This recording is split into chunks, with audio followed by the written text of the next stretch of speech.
Marami ang naaalarma sa nag-viral na larawan ng mga white-tip reef shark at sea rays na ibinibenta sa palengke sa Matnog, Sorsogon. Dahil dito agad nagsagawa ng inspeksyon ng Bureau of Fisheries and Aquatic Resources o BFAR sa nasabing palengke. Kaugnay niyan, magkakausap natin si Rowena Brisha Briones, ang tagapagsalita ng BFAR Bicol. Magandang tanghali po sa inyo, ma'am. Magandang tanghali, Cheryl. Ma'am, kumusta po yung inyong pag-iinspeksyon dito sa public market sa Matnog? May mga nahuli ho ba kayo nagbebenta nga ng pating at sea rays?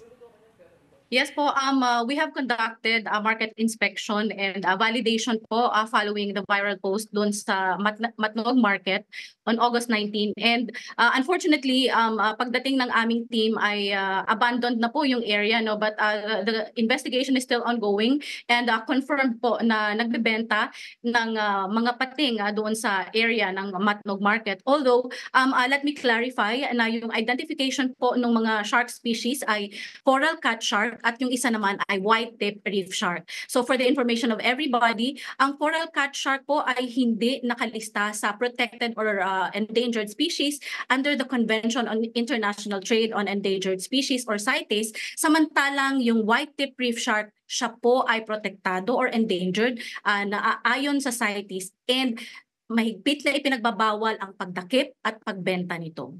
Okay. Ms. Rowena, sabi niyo po ay abandoned na yung pwesto nung nagtitinda. Pero doon sa mga katabi, upon investigation, talagang kinonfirm nila na may ganun nga binibenta.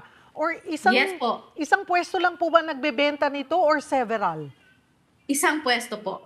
During the validation, isang pwesto. And as I have mentioned, yung pagkakakilanlan ng vendor or ng mangingisda, that's still ongoing po.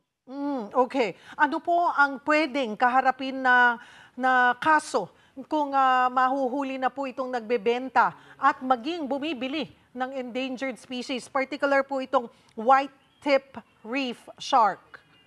Yes po, pwede pong maharap sa kaso kapag convicted, 5 to 8 years and may penalty po na 300,000 to 3 million pesos.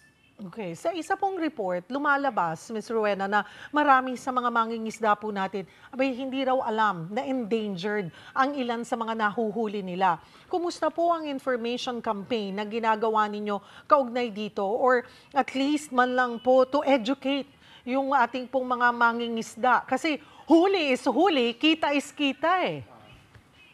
Yes po, tama. Ang BFAR po is conducting massive information campaign para po talagang ma-clarify natin sa ating mga mangingisda na hindi lahat ng shark species ay pwedeng hulihin.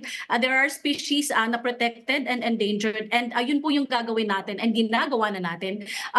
We are posting mga IEC materials or posters with the names of the endangered species with their corresponding photos para mas madali din po yung pag-identify nila na base dun sa pagkakakilanlan or nakita nila with their eyes na itong species na to bawal. So wag na nating dakpin or hulihin. So isa pa ang BFAR Bicol has been doing constant monitoring market inspection and including yung mga sa landings and yung mga checkpoints.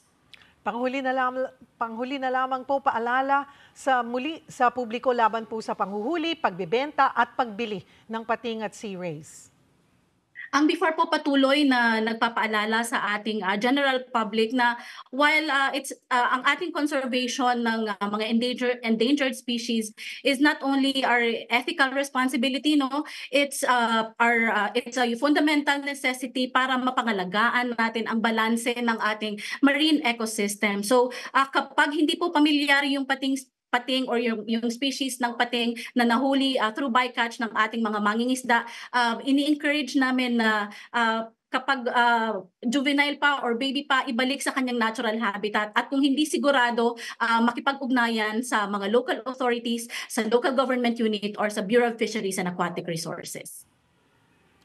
Maraming salamat po, BFAR Bicol spokesperson Rowena Brisha Briones. Magandang tanghali.